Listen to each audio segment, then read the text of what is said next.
everyone, I'm Sophie and welcome back to the Be Nerdy Booktube channel, and today I'm back with the Soph Says, this time on The House of Salt and Sorrows by Erin A. Craig. So, as you all know, I am a co-host for the Read That YA book club. I will leave the link for the book club down below. This book club is run by Lil's Reading. I'll leave... God. I'll leave her link as well. She is amazing. She's super sweet and she invited me to be a co-host on this club. So, yay!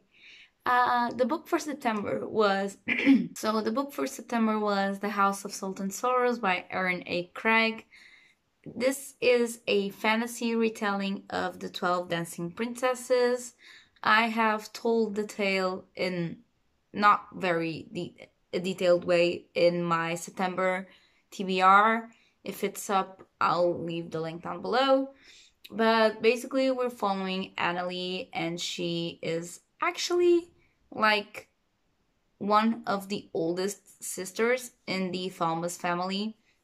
Basically, there were 12 sisters.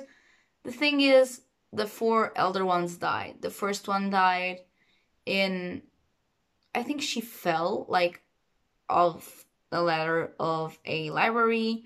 The other one drowned, and the third one, I can't remember how she died, but they all had grisly deaths. And we are following firstly Annalie and all of her sisters at the funeral of another sister, which is Eulalie. Eulalie died when she fell off a cliff. Now, people usually say that she killed herself, that it was suicide. She just threw herself off the cliff because she was the eldest Thomas sister, so everything would go to her.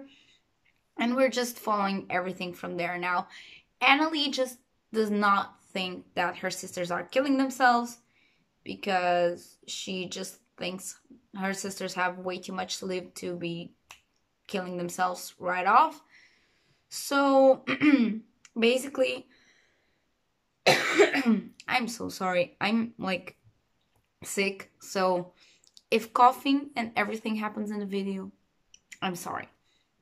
Now, as I was saying, we're following Annalie as she goes from a suspicion of, well, my sisters are not just being killed off, like, in a curse, but someone is killing them.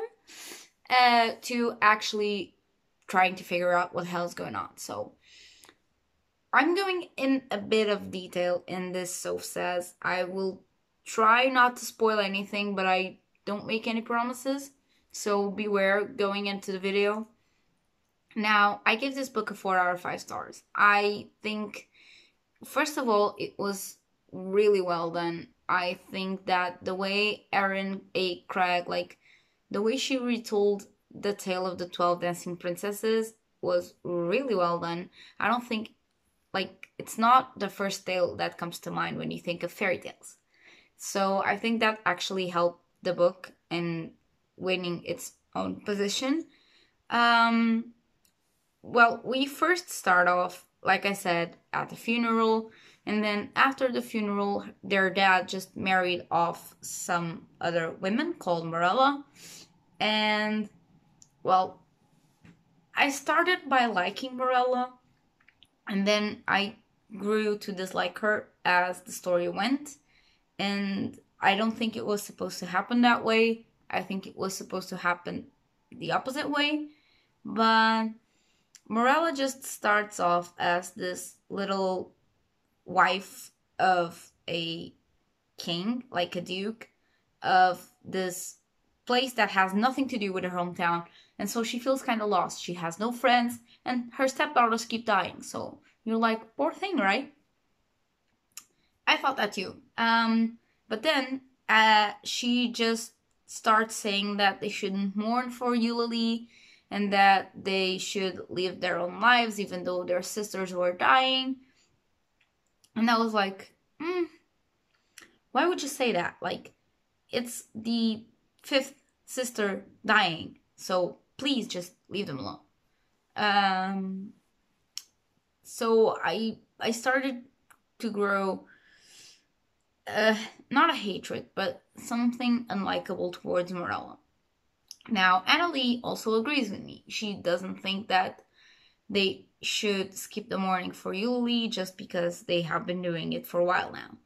But their dad just says, okay, well, she says that, and she kind of has a point. We haven't worn anything besides black and gray for the last 6 years, so let us just skip morning. And of course, Annalie is like super mad and everything.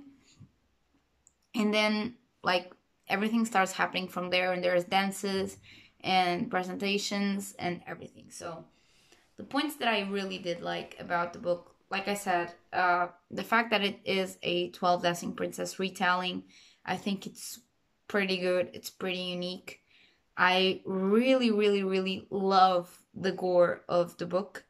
I think if you're a bit squeamish, please... Oh, I remember how the other sister died. The other sister died with the Black Plague.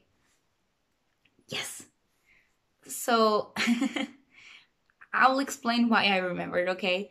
So, the details on these sisters' deaths or bodies are pretty graphic. So, if you're squeamish or if you don't really like those kind of details, just be warned. We do have a pretty graphic scene where Annalie is describing the way her sister's bodies were found. Like the first sister, I think it was Olive, the one that fell down the stairs. Annalie described her legs like being all sides that were not natural for legs to be. The other one was found in the bathtub, so she was kind of blown up and starting to stink.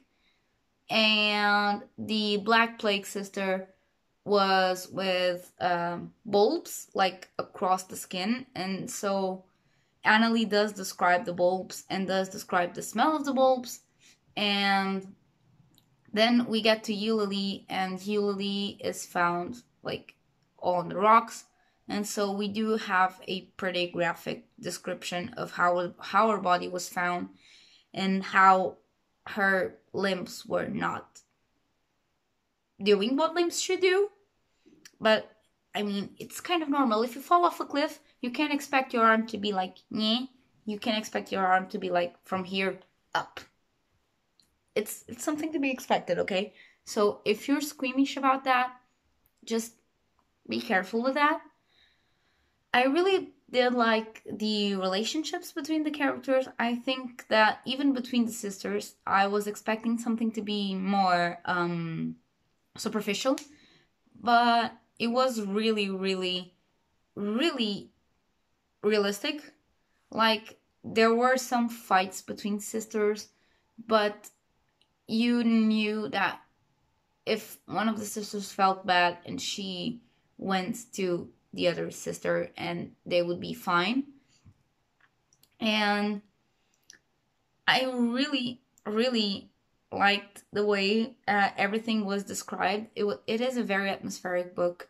You can actually feel like the smell of the sea and just feel the wind, or imagine you can feel the wind. It is very, very, very atmospheric. I really like that.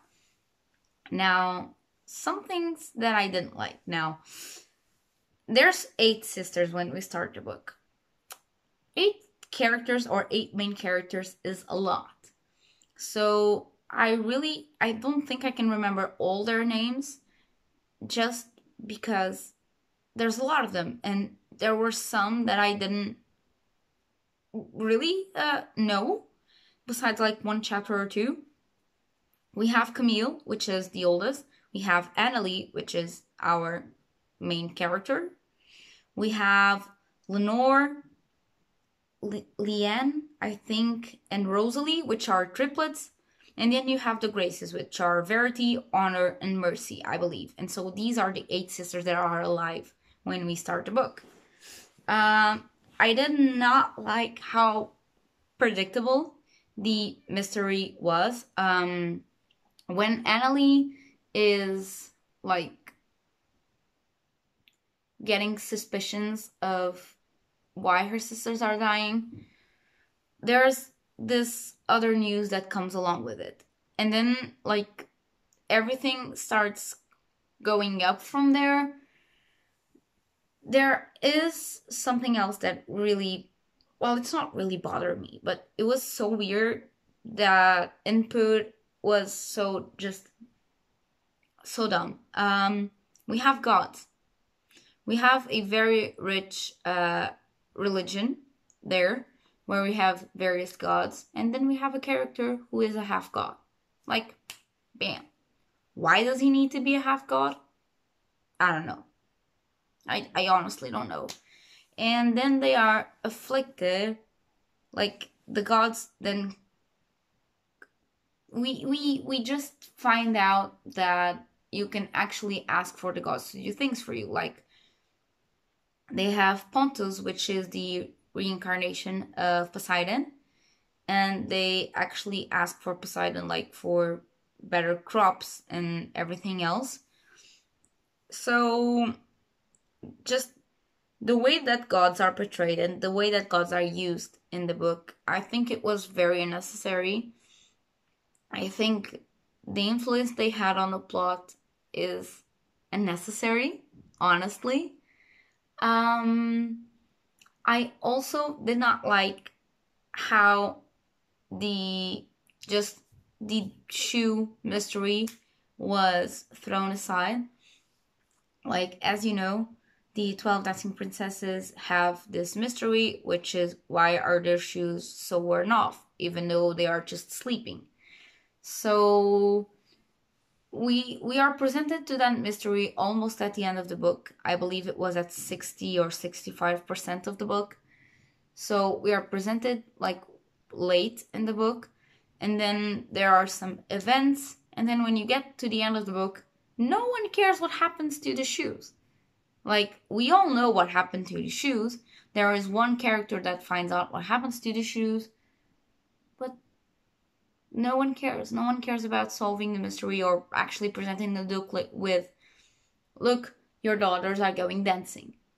And I think that could have actually been enjoyable to see, especially given the character that solves the mystery and everything surrounding it. I think it would have been very, very fun to actually watch that. But yeah, so this is why the book didn't have a 5 stars for me. The ending was just so predictable. I was expecting it from, I don't know, a quarter of the book in. I just knew what the hell was going to happen. And then, like, we're just dropping part of the plot. Like, why? And I don't think it should have happened that way. But it is a very enjoyable book. If you like dark fantasy, please go read it. It's awesome. It's just a very, very, very good book. If you like more of a soft dark fantasy, I think that book will be actually perfect for you, because the ending is not that gory. You have some gory scenes in the beginning, but yeah. So I hope you guys enjoyed this. If you did, give it a thumbs up, and I'll see you in my next video. Bye!